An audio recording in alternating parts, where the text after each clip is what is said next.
Bienvenidos de vuelta a Contrapoder 3.0 con José Colina Esteban Hernández. Hoy vamos a conversar con Mamela Fiallo. Ella es investigadora en Fundación Libre y además es profesora de Historia. Bienvenida, Mamela, ¿cómo estás? Muy bien, gracias. Buenas tardes.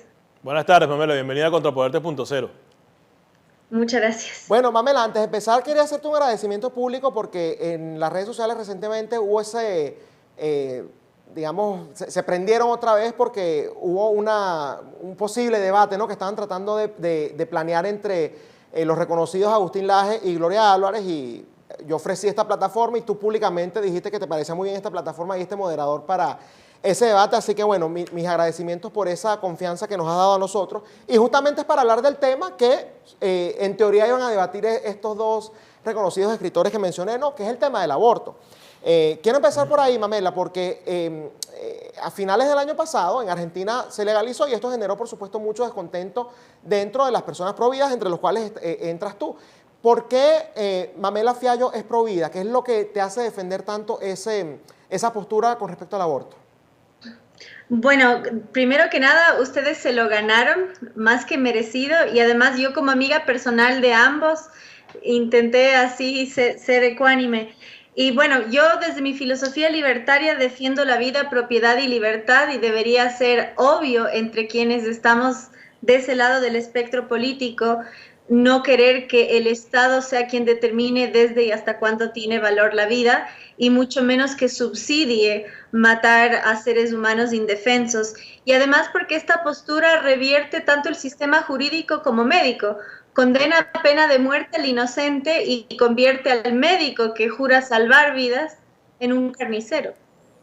Bueno, bastante polémico, por así decirlo, y sobre todo siendo mujer, porque la feminista es una de las cosas, y esta va a ser la siguiente pregunta, ¿no?, que dicen es mi cuerpo, mi decisión. Mamela, ¿qué argumentos tú utilizarías justamente para debatir este eslogan, por así decirlo, que se ha vuelto la postura, mi cuerpo, mi decisión? Bueno, desde una perspectiva biológica, el cuerpo humano tiene solo un corazón. El corazón humano late entre el día 16 y 21, mientras que el ciclo menstrual tiene 28 días. Por ende, cuando una mujer detecta el embarazo, ya late un corazón con pulso propio dentro de su cuerpo. Y si uno pone fin a los latidos de un cuerpo ajeno, lo está matando, y no se trata de tu cuerpo, sino de otro, el de tu hijo. Ahora bien, también fíjate que existen los argumentos en los casos especiales, sobre todo, ¿no? Te hablan, para probar el aborto, incluso en los casos normales, por así decirlo, te hablan normalmente o te argumentan con el tema de las violaciones, te argumentan con el tema de cuando la vida de la madre está en riesgo, te argumentan cuando el bebé viene con malformaciones que de una u otra manera los pudieran llevar a tener una, llamémoslo de esta manera, solo por cuestión de la entrevista, subvida, ¿no?, una vida que no es, entre comillas, normal. Entonces, ¿cómo tú argumentarías en esos casos? ¿Tú ahí estarías de acuerdo o tampoco? Y si no estás de acuerdo, ¿por qué?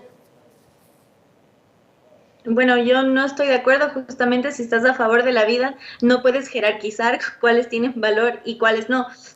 Justamente desde los principios libertarios está el principio de no agresión, de no agredir sin ser agredido y solo aplicar la legítima defensa en caso de un ataque. Y una criatura indefensa no es capaz de hacerte daño. Y de hecho el tema del riesgo de vida de la madre es bastante arbitrario, porque matar a una criatura no salva tu vida. Sí hay casos difíciles, por ejemplo, de una mujer con cáncer o una enfermedad grave que necesita hacerse una quimioterapia. Tiene que postergar el tratamiento para que puedan hacer la criatura y luego hacer la intervención. Pero no es que les salva la vida matar a la criatura, sino que, digamos, puede anticipar o postergar un tratamiento. Respecto a la malformación, me parece lo más eugenésica. De hecho, los nazis, para justificar la eutanasia y la eugenesia, decían vida indigna de ser vivida. ¿Quién es juez para determinar qué vida tiene valor? Y, por ejemplo, en el caso de la espina bífida, ya es posible desde el 2019 intervenirlo dentro del útero, y los niños salen con la columna perfecta. Entonces, en lugar de usar la medicina para salvar vidas, estamos, al igual que el doctor Mengele, usando la medicina para aniquilar. Y respecto al caso de la violación, que es un caso muy, muy lamentable y muy difícil, va vinculado al tema de la justicia. Estás condenando a pena de muerte a un inocente por el crimen de un delincuente. Entonces, ¿dónde está la justicia ahí? En el caso del Ecuador, logramos que no se apruebe precisamente porque las feministas pusieron un último inciso, que era que no haya que denunciar al violador. ¿Cómo puede ser que dejen en impunidad al delincuente y pidan pena de muerte para el inocente? Y además hay un estudio de la Universidad de Stanford muy interesante que plantea que el 93% de las mujeres que abortaron después de una violación se arrepintieron, porque pasaron de ser la agredida a la agresora y cargan con el doble dolor de la ultrajación y del nuevo dolor causado. Y además tomemos en consideración que la práctica sucede en la misma zona del abuso. Entonces, agregar violencia en una zona ya violentada no resuelve el problema. Ahora bien, ¿qué más tienen que hacer los países? Obviamente sé que estás de acuerdo a ser pro vida, pero ¿qué más tienen que hacer los países? Porque, por ejemplo, en los países subdesarrollados, sí, es verdad, nadie puede mandar, nadie puede quitar una vida, yo estoy de acuerdo con eso, pero después el niño nace, la madre no lo atiende, o si nace con una malformación lo abandona. O sea, ¿qué más habría que impulsar para que los niños, en este caso, pues no sufran después de nacido? Yo creo que hay que fomentar la adopción desde la gestación, así se le acompaña a la madre a lo largo de la gestación. En España, el 92% de las mujeres que recibieron ayuda no abortaron, y no fue desde el Estado, sino justamente desde la sociedad civil.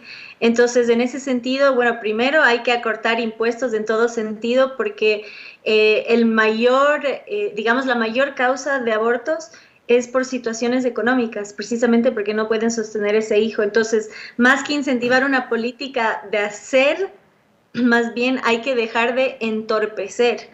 Entonces, en ese sentido, abaratar los costos de vida, ayudar, acompañar desde la gestación, desde la adopción, y en general mejorar los estándares de vida, de políticas en servicio de la familia, y no como sucede hasta la actualidad, que le pagamos al Estado la mitad de nuestro sueldo. Ahora bien, ¿qué crees tú que lleva a un país o a un Estado a impulsar leyes que favorezcan el aborto? Bueno, primero el control de población. Siempre es más fácil controlar a una población más pequeña. Ahora, en la pandemia del coronavirus, la ONU está ofreciendo ayuda a los países a cambio que legalicen el aborto y hagan cambios en su constitución para validar esta práctica que va contra la defensa de la vida. Entonces, hay una agenda global, la Agenda 2030, que requiere control de población precisamente porque si somos menos, somos más fáciles de controlar. Y sobre todo, la sociedad planificada a la que aspira la agenda globalista requiere también que la vida sea controlada desde el Estado y no desde la sociedad civil. Te quiero preguntar, incluso sobre este tema y quizás incluso otros, ¿no? Porque es bastante importante. El tema de los medios de comunicación, Mamela, acá has estado dando unas cifras bastante importantes, por ejemplo, de que el 92% de las personas en España, de las mujeres que recibieron ayuda no abortaron, eso de que las personas que abortan, según el estudio de la Universidad de Stanford, creo que fue que dijiste, el 80% se arrepiente, ¿no? ¿Por qué estas cifras, incluso te lo digo yo como pro vida también, por qué estas cifras no llegan a la población? Yo, por ejemplo, no las conocía. Entonces, ¿cuál es el rol que tenemos que hacer nosotros, los medios de comunicación, y por supuesto, quizás ¿cómo se dice?, las redes más grandes, ¿no?, para que se den a conocer este tipo de cifras que en el debate del aborto normalmente son ignoradas? Bueno, yo justamente saqué un artículo hoy de mañana en el Pan Am Post respecto a la censura contra el presidente Trump, y ahí demostré cómo Facebook y Google, cuando se legalizó el aborto en Irlanda, confesaron que negaron todo acceso a información pro vida. Es decir, los irlandeses votaron sin información a favor de la vida y fue rotunda la victoria del aborto. Y cuando desde la sociedad civil los caballeros de Colón hicieron entrevistas a la gente en la calle y les contaban de qué se trataba la ley, la gente así aturdida, aterrada, no hubiesen votado si estaban informados. Entonces hay un sesgo muy fuerte en Google, en los medios, en las redes sociales. De hecho, el estudio de Stanford lo informó una psiquiatra chilena cuando se debatió en Chile y bajaron el video de YouTube. Entonces, justamente nosotros que estamos en los medios alternativos tenemos un deber cívico y moral de informar y transparentar estas cifras que son tan convenientemente silenciadas en servicio de esta agenda. ¿En dónde se ve más inclinación hacia impulsar leyes que favorezcan el aborto, en los países desarrollados o en los subdesarrollados? Es una muy buena pregunta. Se plantea que los países libres son los que fomentan esta agenda, pero la realidad es que fue la Unión Soviética el primer estado que legalizó esta práctica, y en América, Cuba, comunista. No es una política de libertad, es el mayor control desde el Estado, y el mejor ejemplo es el contraste entre las dos Coreas.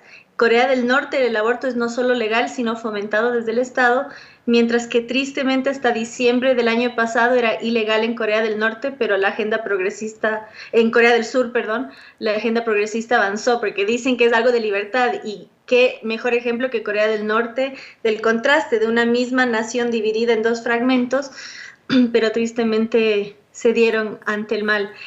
Ahora se está buscando que en nuestros países se legalice esta práctica, y dato importante, Joe Biden anunció que él va a revocar el acuerdo de la Ciudad de México que permite financiar abortos en el tercer mundo con los impuestos de los Estados Unidos. El presidente Trump reinstauró esta política de Ronald Reagan.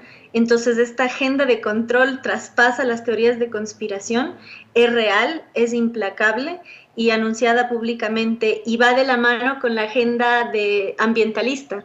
El pañuelo es verde precisamente porque por el bien del planeta deben reducir la población humana, porque esto también viene con un cambio mental, que el humano es el problema, no la solución. Por hacerle bien al planeta debemos reducir la población. Ya para ir finalizando, Mamela, justamente fíjate esas imágenes que estamos viendo, ¿no? Las feministas del pañuelito verde que estabas comentando, ¿no? ¿A qué tú crees que se deba que estas mujeres, en su mayoría, bueno, son feministas, justamente el movimiento feminista, que estas mujeres se hayan prestado para, digamos, promover el aborto como política? O sea, a tu juicio están tratando de controlar a la población, los medios de comunicación desinforman, está bien, pero ¿cómo es posible que entonces sea la mujer la que de una u otra manera sea la principal promotora de esta política? Bueno, yo tengo una foto, les puedo enviar, que les sirva para más adelante, justamente en Argentina, una bandera gigantesca que decía: sin feminismo no hay socialismo. Y eso es muy real si consideramos que la revolución comunista en Rusia comenzó el 8 de marzo, Día de la Mujer Trabajadora. Se requiere coaptar a la mujer porque la mujer es la transmisora de la tradición oral, nuestra lengua es materna por la madre. Si uno logra que la mujer, que es la guía moral de la sociedad, que ella revierta los valores, que en lugar de ser la madre que cuida y nutre la vida, sea la que mata y la destruye, entonces se puede avanzar con esta agenda tan destructora de la vida como es el socialismo. Bueno, bastante importante eso. Antes de finalizar, les reitero el llamado a Agustín Laje y a Gloria Álvarez, que estas puertas están abiertas para debatir este tema que sigue siendo muy polémico y que hoy afortunadamente pudimos analizar con Mamela Fiallo. Es investigadora en Fundación Libre y profesora de Historia. Muchas gracias, Mamela, por habernos acompañado hoy en Contrapoder 3.0. A ustedes por el espacio. Bueno, era Mamela Fiallo, activista y también una persona muy ilustrada en el tema del aborto, que tiene una posición bastante clara, y creo que hay que difundirla mucho más para que la sociedad sepa hacia dónde quieren llevar algunos países el tema del aborto, tema bastante importante. Eso ha sido todo por hoy en Contrapoder 3.0, el programa de la derecha, en Factores de Poder, que definitivamente es el canal de la información. Duela a quien le duela. Hasta el lunes. Este programa fue presentado por John de la Vega, abogado de inmigración.